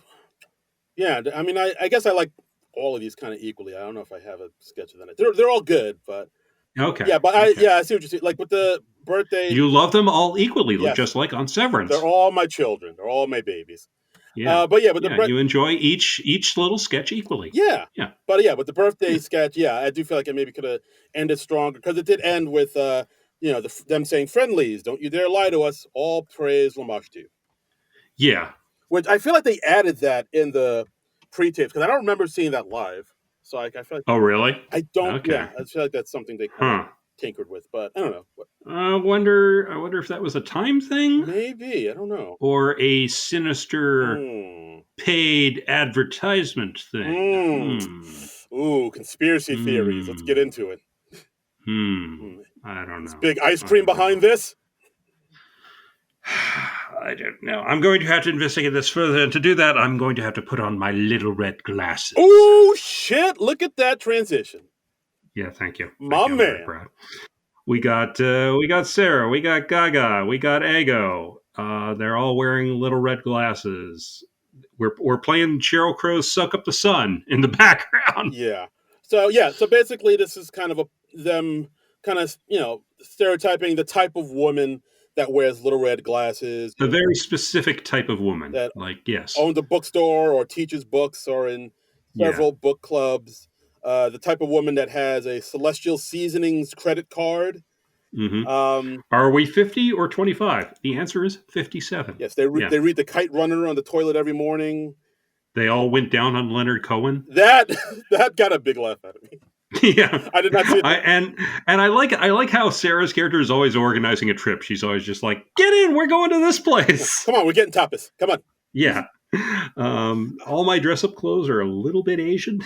That got a big laugh from the audience. That did. I also love the line of, "I was ahead of the curve on gay marriage, and that's where it stopped." Yeah. And then we see also Chloe Feynman as Prue Leith, who's on the Great British Bake Off, talking about different styles of red glasses, like outdoorsy, indoorsy, Mom from Bob's Burgers. I like the mention of Linda Belcher because Bob's Burgers it's been on forever, but it's still an underrated show. Here. I felt like the Great British Bake Off lady was just like that Chloe had another obscure impression, and they just crammed it into this sketch because they're like, this kind of fits. Yeah, like I've seen the Great British Bake Off, and her impression is like, that's kind of like her, I guess. Not up to Chloe's usual standard. Not up to snuff. But see, I had no context for it because I don't watch most reality TV. Nothing against it if you do. Yeah. That's great. It's just not my jam. Yeah. Okay. I mean, okay. We good? Okay, we good? Okay. I normally don't. But okay. Here we go. Yeah. Is Quentin Tarantino with us here tonight? Okay. Here's the thing about the Great British Bake Off. Okay, it's all right. So it's like a metaphor. All right, it's like they're making these cakes. They're putting so much effort into making the cakes. Right. And the frosting, it's like covering up all the sins of the generations. Okay. So. God. I can't really riff on Great British Bake Off because I've never watched the damn show. No, that's fine. You did great. I love it. Bravo. Yeah, I was just like, I'm just going to do some Quentin Tarantino bullshit. Yeah. I mean, I didn't do that. That was Quentin Tarantino walking in after I left the room momentarily. Yeah, that's the ticket. That's what happened there.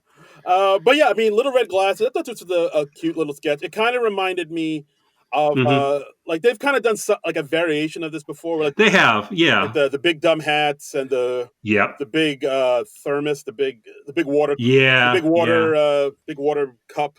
Yeah, and they just make a lot of observations about the type of people who indulge in those products. Yes, I mean it's cute. It's cute. My big complaint is cute's the word I keep coming back to for this. Yeah, this is a cute fun. My complaint is no mention of Sally Jesse Raphael, the originator of the big little red glasses. Okay, I thought of that. She had big red glasses.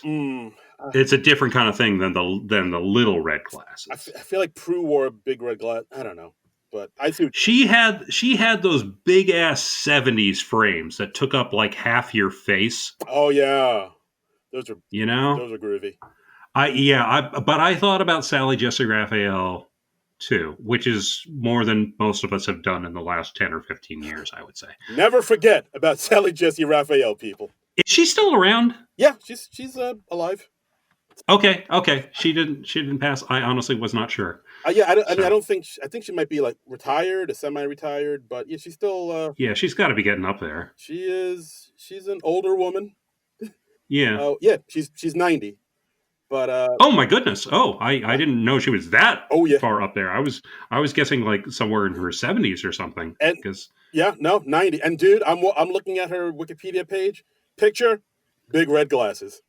Big red glasses, right? Big red glasses, right? Dude. All right. Yeah, those are like her trademark. Yeah, I stand corrected. Okay. Yeah. But Yeah, maybe if they said like Sally Jessy Raphael, but like smaller or something. I don't know. Not as extreme. But yeah, But maybe people wouldn't get the Sally Jessy Raphael reference yeah. anymore. These, You know? these young people today, they don't know their history. They forget, Yeah, oh, yeah. they forget they're the pioneers. She was a talk show host in the '90s. She was around at the same time as Geraldo and Jerry Springer, Yeah. and I guess she had like it was sort of like an Oprah or a Donahue type show, right? Yeah, it was like a mix of Oprah and Donahue, and Right. but then like I guess like more of the tabloidy talk shows kind of became popular in the '90s, and she kind of Yeah. leaned a little bit into that, not like full, Jenny Jones or nothing like that, but Yeah, she didn't go like full Ricky Lake, I yeah, suppose. go Ricky, go Ricky.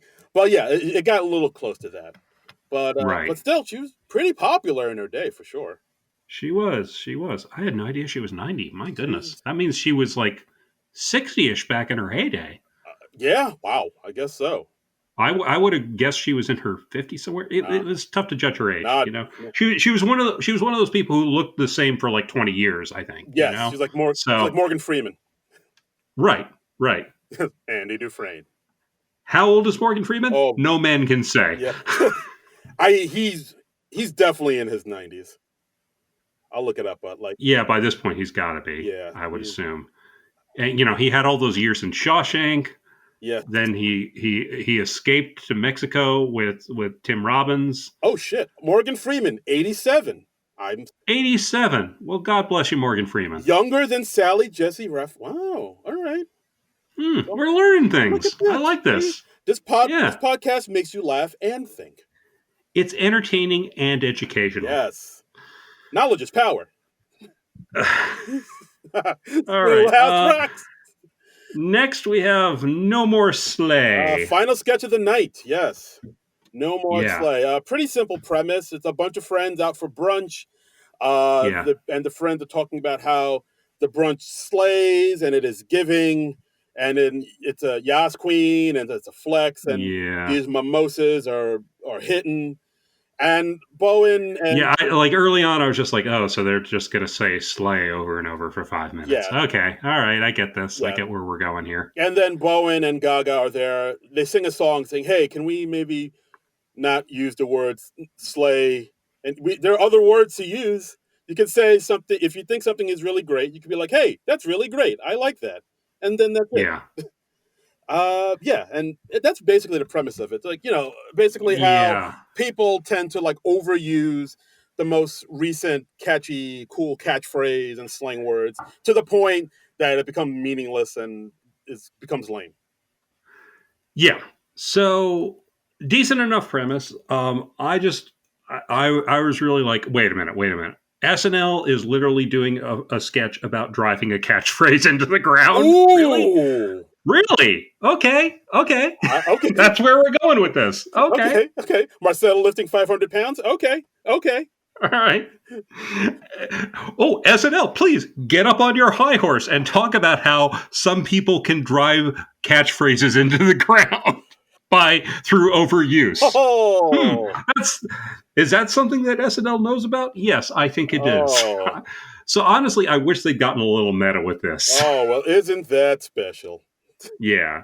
But yeah, like I thought this was cute enough. I thought it was pretty fun. Like, yeah, feet on people's necks, and this is sus, and how like it's kind of lame that you overuse these phrases. And yeah, no more bop, no more flex. Yeah. Enough with Bay or sus. Exactly. Oh yeah. Sarah asks at one point, "Am I Delulu?"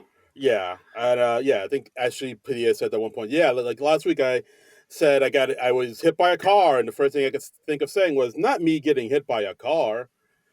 Yeah, and of course Andrew just mutes it there, and he's like, yeah, and I named my son Mother.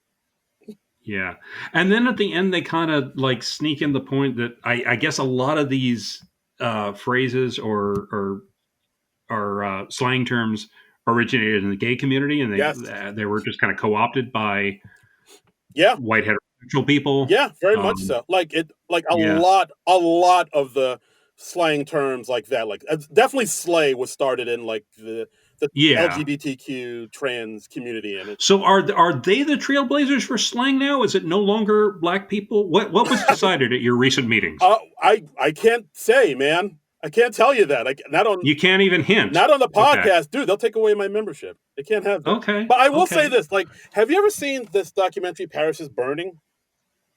I've heard of it. I've never seen it. It's really, I thought it was really interesting. So it's basically this documentary about the ballroom culture that took place in like the mid '80s. Uh-huh. If you ever know the TV show Pose that was on FX, it's I do not. that was based on this. It was like I'm basically too busy watching Severance like 3 years after it premiered. yeah. So basically, in the '80s, there was this whole like sort of underground ballroom culture where all these trans and LGBTQ Uh-huh. men would do these pose offs in like sort of underground abandoned like Like voguing? yeah like dude, voguing was taken from this. If you watch Right, yeah right. like if Okay. you watch Yeah, that I knew that. yeah like if you watch Paris is Burning, they even say yeah like a lot of the people that were in that scene went to work for Madonna and did voguing. Right. But yeah, like Like they introduced her to voguing and she was exactly. like, "This is good. I'm going to do a song about this." Yeah, but like the Yeah. whole documentary, them talking to gay men and Mhm. Latino men about this culture, and then you hear them using terms like throwing shade and Mhm. things like terms that we're using now today, and like it just Right. blew my mind. Like like shade, like throwing shade was something back in the '80s, and we're just like using it now. It's It's wild. interesting how that stuff just kind of filters down and yeah. But yeah, like a lot of terms, like I mean, that was a scene. Also, I believe RuPaul kind of came up in that scene as well. I Uh-huh. think that's a lot of the, a lot of things that they kind of take and she puts in RuPaul's Drag Race comes from that scene. So I Mhm. mean, it Mhm. is wild to think like yeah, LGBTQ community. They're the one that's making a lot of cool slang terms and a lot of cool shit that us lamos are using and overusing to the point that they become meaningless. Well, yeah, like what are white people going to do? Like come out with our own slang terms? No, Yeah. Yeah. that that's not feasible. Yeah. That's never going to Yeah, work. you gotta outsource that shit. No, absolutely. Absolutely. Yeah. But yeah. I mean, what else are subcultures for if not to like introduce new slang terms into the lexicon for us to adapt and gradually make lame? Yeah. That's the ticket. That's how it works. That's the way to do it. Right. Absolutely. But yeah, overall, not a bad way to end the night. Yeah. Decent. I wasn't nuts about that one overall. Like, okay, in the good nights, did you notice? Okay, we got Bowen and Sarah. They're basically like posing for a prom photo. It's very cute. Aw. And then in the good nights, we have Mike Myers, Marcelo, and Jost. They are all late, and they all just kind of run on stage after the good nights start. Yeah, I think I remember Gaga was saying, like, my thanks to Mike Myers, and he wasn't nowhere. I Right. didn't see him anywhere on stage. Yeah, and then he comes on stage a minute later, and then on the side, I see Marcelo and Jost run on stage, and I'm like, "What the hell were you all doing? You weren't in any sketches at the end of the show. What was taking up your time? I want a little like 5 minute doc about what the three of them were doing that made them late to good nights. I don't. Hey, things happen back there, backstage, man. Whatever. I don't know. Yeah, I mean, I'm assuming they just started the coke and sex orgy early. Yeah. Now you're talking. So, Yes. uh, Whatever happened at Studio 8H stays at Studio 8H. right. So, shall we see what the people have to say? Let's see what the people had to say. This Yes. one looks like it looks like a lot of people were pretty favorable. We got a lot of responses. We did. Yes. Our, Our friend Manette Maradi says, my favorite episode of the season so far, ooh. you can actually tell the cast was having fun. Maybe it's just my age as a millennial who grew up listening to Gaga since I was a tween, but her new music is great, and she is the only musical guest who deserves to have an elaborate set performance on SNL. I agree. We talked about that.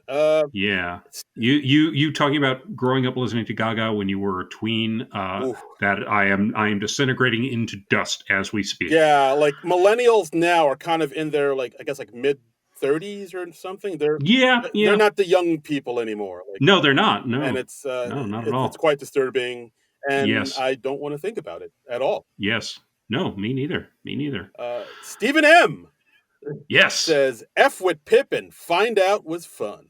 Myers as Musk, I'm sure that, I think he means scum. It's a typo for scum, yes. Is fine, but it's getting a bit Carol Burnett. Ooh, damn, body blow. Damn. Decent episode all around. Okay. Yeah, I would love, Stephen, I'd love you to expand on that thought a bit. When you say he's getting a bit Carol Burnett, do you mean he's getting too broad or playing to the audience too much? I don't. Yeah. I sort of know what you mean, but I don't exactly know what you mean. By the way, if you want to follow Stephen M., he's at Super Techie 19 at Blue Sky. Yes. Let's see. Our friend Nick Storr, who's at Nick Storr with 2 R's, NICSTORR, says, if last week were a view into what a Shane Gillis variety show would look like, this week's show is an SNL in the 21st century in a single show. Everyone brought everything. Felt classic. It was, wow. It was giving. It was a sleigh. Yas, queen. Wow. I don't know if I'd go so far as to say it was classic, but I think it was definitely a massive improvement. Yes, it ate from the week before. Definitely, it ate no crumbs. It was good. It was giving. Mother. I recognize the words you're speaking as English, but yeah. Next up, good friend Shari Fesco at Shari-like-Starry. Shari, damn it. Shari like Starry. That's why she chose that handle. Her handle is specifically telling you how to pronounce her name, and I still fucked it up. Exactly. And she's got that cute little Jane from Daria. Apologies, icon. Shari. Hello, Shari. Yeah. Hello, my SNL nerd brothers from other mothers. Wow, this was a total 180 from last week's bowl of bland. Ooh. The wigs, the makeup, the costumes. Loved all. And that was just Lady Gaga. Am I right? Yeah. Loved all the risky writing and messing with camera angles. Every member of the cast and crew just poured it all out on the stage. Well, Shari really liked it. Yeah. Well done, Shari. Yeah, and then Steven says Amy Poehler was a definite love of the getup. Missed that. I guess they mean that Amy Poehler did a lot of dress 'em ups, as Mr. Christopher Walken would say. Oh, that would okay. All right, now I get it. I guess that's what they're saying. I don't know. I'm not sure. Steven, I'm sorry, I'm having trouble understanding you this week. I saw that and I was like, what does he mean? Yeah. What? But I don't know. Yeah. Let's extrapolate on that. My brother. Yeah. We heard from our friend at the We Heart Hater podcast. Hello, nerdy ones. As usual, this is co-host Deej, and I'm happy to say that I can now erase last week's episode from my brain. Woo! Yes, please do. Yes. While this was unfortunately light on Longfellow, agreed, it does prove what a consummate entertainer Lady Gaga is. And then they say, as a maple syrup guzzling, poutine munching Canadian, I adore the Canadian jokes and update. The big highlight for me, though, was the mascara commercial. Is it just me, or do Longfellow and Wickline look like they could be siblings? Wow. Maybe. They both kind of tall and lanky and whatnot. Yeah, they both have dark hair. Yeah, why not? Let's do that. Let's do that. Let's make them siblings. Yeah, okay. Get on it, Lauren. Yes. The people have spoken. Let them be siblings in something. Make them play the White Stripes or something. I don't know. Oh, nice. Now you're cooking. It's a bit of a dated reference at this point, but sure, why not? From Jork and Minji. The second song was Electric as Fuck, which it was. Ooh. And Nancy Louise saying, Red Glasses with Chuck Schumer did it for me. And there's like a little gif of like an anime lady with the red glasses. With the red glasses, yeah. I don't know what anime that's from, but... Me neither. They got the little red glasses. Yeah, I'm still trying to figure out how to post up GIFs in Blue Sky. If anybody knows how to do that, let me know. I'm still... They have a little thing. Do they? Yeah. What? You haven't been able to... Okay, yes. All right, I see it. Yeah. Okay, never mind then. I didn't know you were having trouble with this. A little bit, before I was able to do it. Like I would download. It works pretty much at the old place. Oh, okay. Yeah. All right. Well then. I don't know if you could because I know at the old place you downloaded them and then you would post them or attach them to the tweets. Yeah, right? I think that's what I'm talking about. Because like at the old place, because it's hard to like dig through all the SNL GIF to find the specific one for that. Right. Because you want to find one from that night's episode. Yeah, and Yeah. like I got to dig through all these like Bill Hader gifs and shit, and so Right. I just downloaded the GIF I wanted from the Jiffy site and just uploaded it Right. into the old place. But now with this place, whenever I upload the GIF I want to put up, it just kind of it's like a stale, or not stale, like a still picture, Still? a still, and it doesn't like move like a Okay. GIF should. Uh-huh. So Uh-huh. Okay. so if any tech savvy listeners out there know how to Yeah, help out. I was not aware you were having this trouble. yeah, I've just been recently just been using like still pictures I was able to find from that episode, and but like I really want to use Right. like a GIF for it. I feel like it gives it more panache, A little more a oomph. little Yeah. like boom pow, Yeah. razzle dazzle, as the Okay. kids say. We'll get our SNL nerds tech team Yes, on this. yes, get on it.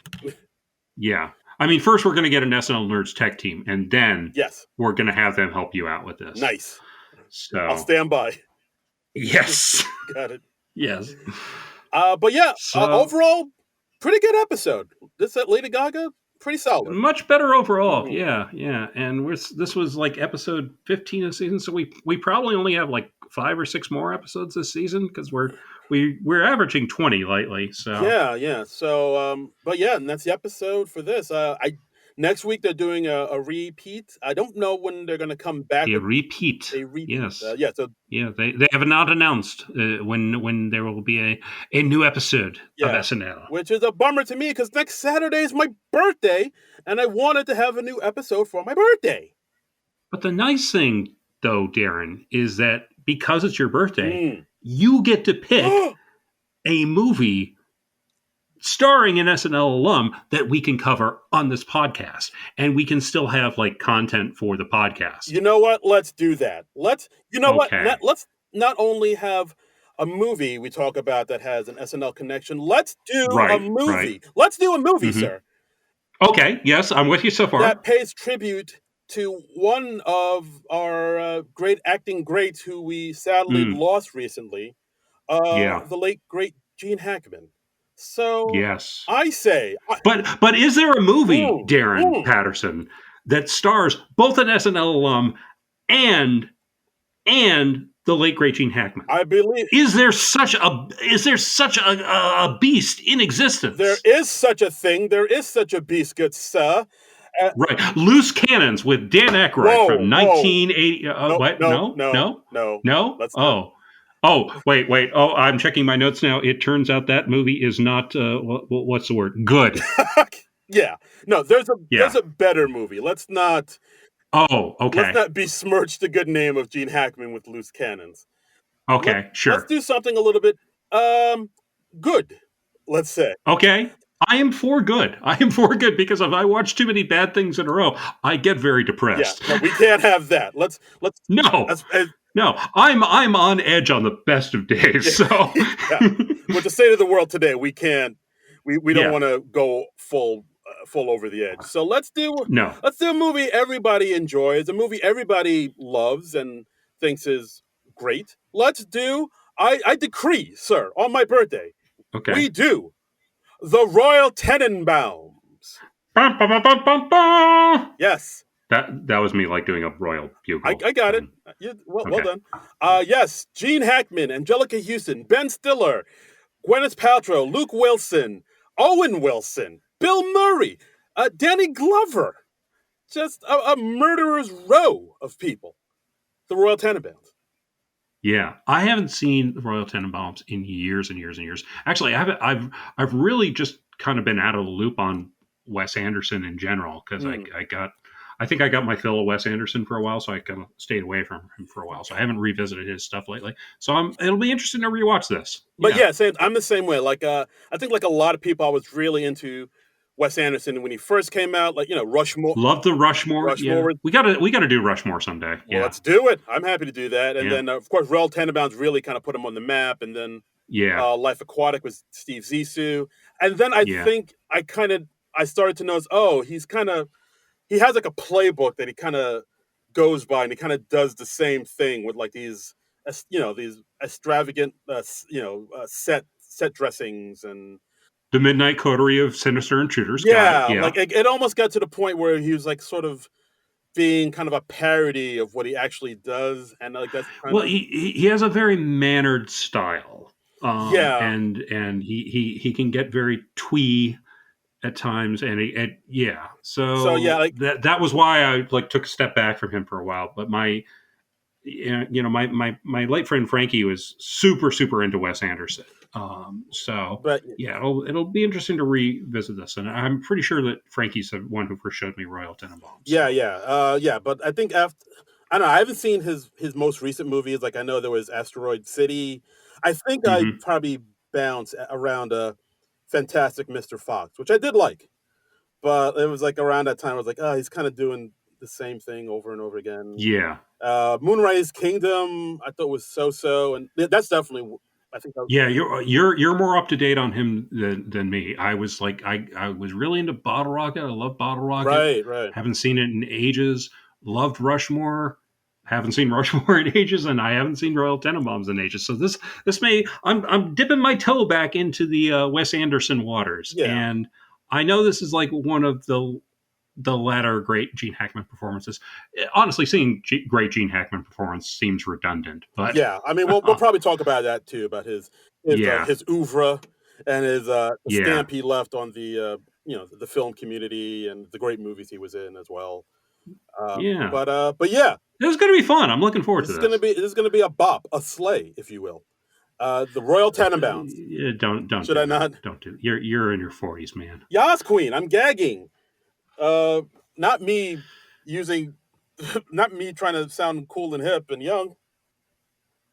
Okay. Anyway, we're going to be doing Royal Tenenbaums next week for Darren's birthday. So yeah, join us. Let us know what you think of Royal Tenenbaums. Does it hold up well?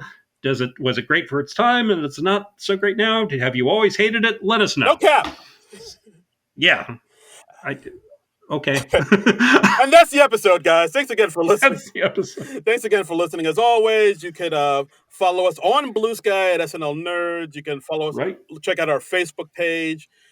Donate to our Patreon at Non-Productive.com. YouTube page. Mm-hmm. We're on. Listen to this on YouTube. And as always, yeah, please go over to the YouTube page. Give some views. Give us some likes. Yes. Rate, review, and subscribe on the podcast catcher of your choice. All that helps us out. Yes, please, por favor. And as always, you can follow me on all the social medias at Darren Credible, DARIN Credible. And you can follow me on the socials like the Blue Sky and the Letterbox at Trumbull Comic. That's TRUMBULL and the word comic. And follow us SNL Nerds on Blue Sky at snlnerds.bluesky.social. Bam. That's how those addresses work. That is how we do it. Yeah. So. But yeah, we'll be back next week with Royal Tenenbaums. And join us for that. That should be fun. But until then, nerds out! This has been a non-productive media presentation. Executive producer Frank Hablawi. This program and many others like it on the Non-Productive Network is distributed under a Creative Commons Attribution Non-Commercial No Derivatives license. Please share it, but ask before trying to change it or sell it. For more information, visit non-productive.com.